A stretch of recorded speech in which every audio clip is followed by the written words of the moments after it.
Good morning. I want to congratulate you on your good taste in choosing our session this morning. I know the competition is pretty tough, but we were talking this morning, we decided that we would get the smart group, and it's obvious that we did. So what we're going to do is we're going to actually, we thought the reason that you all came this morning was to see if we would actually answer yes to the question, are those critics right? And if that's what you're hoping for, we're going to disappoint you. We're going to talk about how we think the offshoring, outsourcing, global sourcing movement has changed and matured. It's certainly not reversing, in my view. I have a very distinguished panel with me here this morning, and the way this is going to work is I have a few opening comments.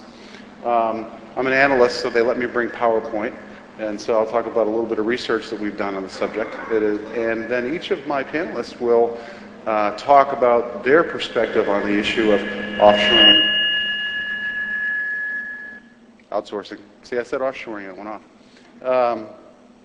Offshoring, outsourcing, global sourcing, that whole continuum of subjects. And one of the things I think is terrific is we have a panel here this morning that has really a tremendous breadth of view because they come from very different places. So when I finish my introductory remarks, each of them will get up, introduce themselves in some more detail so that you understand their perspective and where their views come from, and then spend a little bit of time talking about what they think. We will wrap up the session with a Q&A. When we do the Q&A, what we'd like you to do is, if you have a question, raise your hand. Someone will find you with a microphone. If you get a microphone, please identify yourself and ask your question. If you have a question for someone in particular, please say so. Or if you want us to just bounce the question around, we'll do that as well. So let me start by, again, thanking my panel and thanking you all for coming here this morning.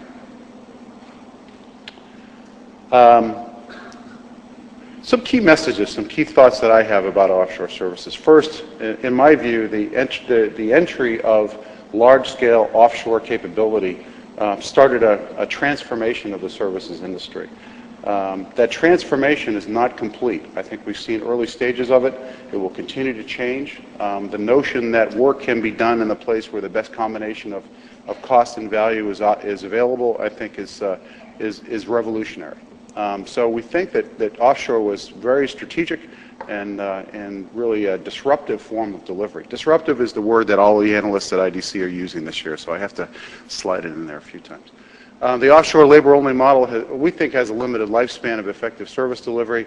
If you're dependent on offshore labor alone, or if you're dependent on onshore labor alone, you're missing the changes that are coming in the marketplace where the convergence of technology and services is coming at us pretty rapidly, and we'll talk about some examples of that. Customers, we do a lot of demand-side research, I'll show you some in a minute, are looking, we think, to ensure that they mitigate their sourcing strategies across geographies and services delivery models.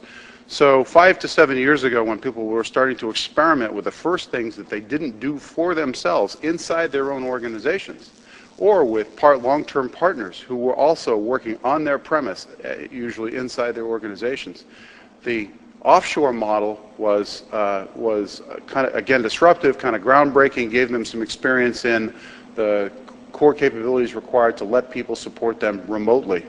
But single location, single source of support has proven, we think, to be risky.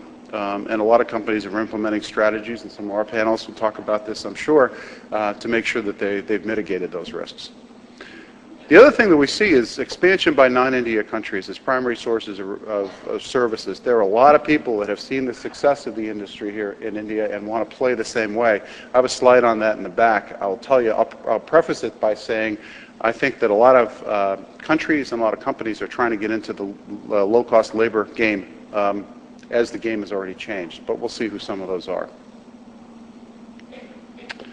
So this is a basic maturity model.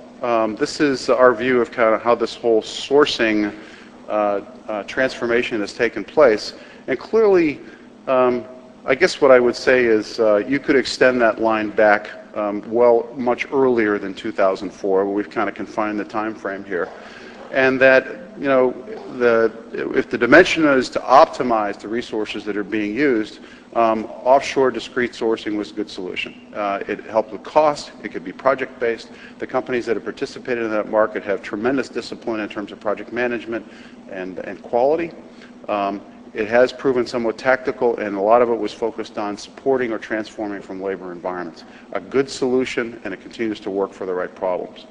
But what we've seen in the later years, in the 2005 to 2007, we renamed our offshore program at IDC Global Sourcing last year, because it's starting to become a much more complex game, as much for the suppliers as for the consumers. And what we see is, especially the global services providers, building out multi-asset, multi-capability, very complex global sourcing schemes that involve resources with different skills in different parts of the world that can be applied to client requirements as needed. So it's not one answer to all problems. It's trying to find, whether it's BPO, apps, development, language, technology, labor-based, technology-based. The emergence of these global sourcing strategies, in my view, is somewhat revolutionary. What we feel like we're moving to is an era of integrated global delivery, and I would say the first two phases of this were largely around these companies' capability to bring their individual capabilities in a efficient way to their customers and clients. The last one integrates more technology. We call it integrated global delivery, and it includes new delivery models for technology, including hosting, utility computing, software as a service. It includes new markets like SMB, which are becoming more available as those technology delivery methods become more feasible, and we think it's moving very quickly. So, I should have built that, sorry. So what we're calling the digital, I'm only going to spend a second on this. This is just basically a picture that says, we're calling it the Digital Services Supply Chain Integrated Global Delivery Platform.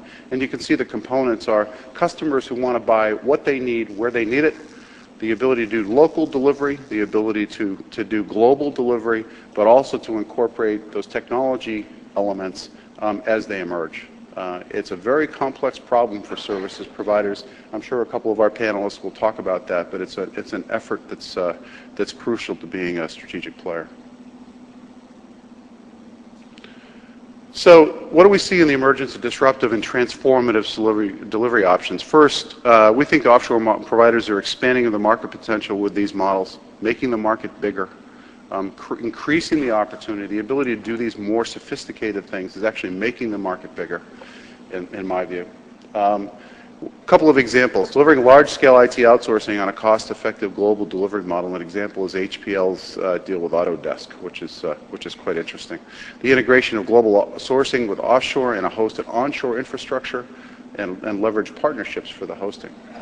Secondly, enabling new services options. One of the things that we see as the most potentially disruptive of all is the entry of online players, ranging from software as a service to Google in this market. Well, somebody has to host them. So we see Tata and Wipro partnering with Salesforce.com. We see OpSource and Indus Logic acting as an offshore SOA platform, factory for OpSource's platform.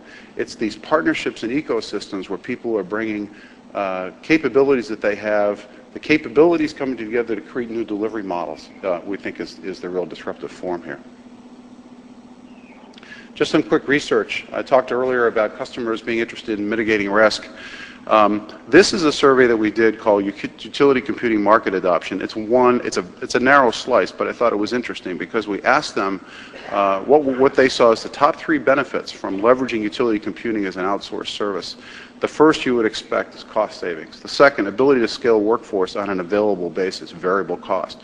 The third, I'm sorry, I should have moved that red line up a little bit, but it says, as a substitute for alternative service delivery models, that is, for the first time, we think in scale, CIOs are quite open to having their computing power residing somewhere else. They're not as wedded to their hardware as they've been in the past. They're open to alternative delivery models. And this was, executives of all types and an end size of about 300. So we think it's a significant finding.